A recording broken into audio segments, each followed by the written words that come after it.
Con la promozione in tasca manca solo la matematica e il Licata affronta il Dino Liotta il Parmonval, squadra giovane e tosta, capace di qualsiasi impresa. Torna a giocare in casa il Canicattì con il Marsala, una gara difficile dall'esito incerto. Più difficile è la trasferta per il Pro Favara che si reca nella tana della terza in classifica, vale a dire il Sant'Agata.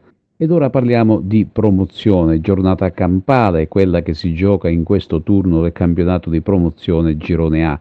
Interessante sia per la vetta che per le zone basse della classifica. Partiamo dall'alto, dove sono in programma Cinque Torri Folgore, Oratorio, San Ciro e Giorgio, e poi Don Carlo Misilmere, Monreale.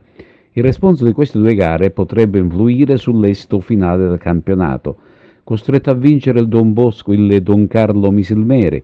Mercoledì 20 marzo ripete la gara con l'Olimpica Acregas, che indirettamente, superando il Monreale, aiuterebbe l'ascesa in classifica della compagine dei Templi che gioca con il Vis Borgonovo.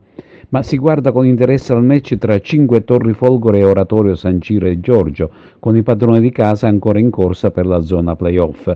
Per quanto riguarda la zona rischio, spicca Libertas Villabate, dove si gioca una buona fetta di salvezza. In questo caso l'Olimpica Acragas, vincendo con il Vis Borgonovo, aiuterebbe la squadra di Alessandro De Caro. E poi c'è il derby Casteltermini-Camarat, molto sentito da entrambe le tifoserie. In prima categoria si giocano diversi scontri importanti, il cui esito potrebbe ridisegnare la classifica generale.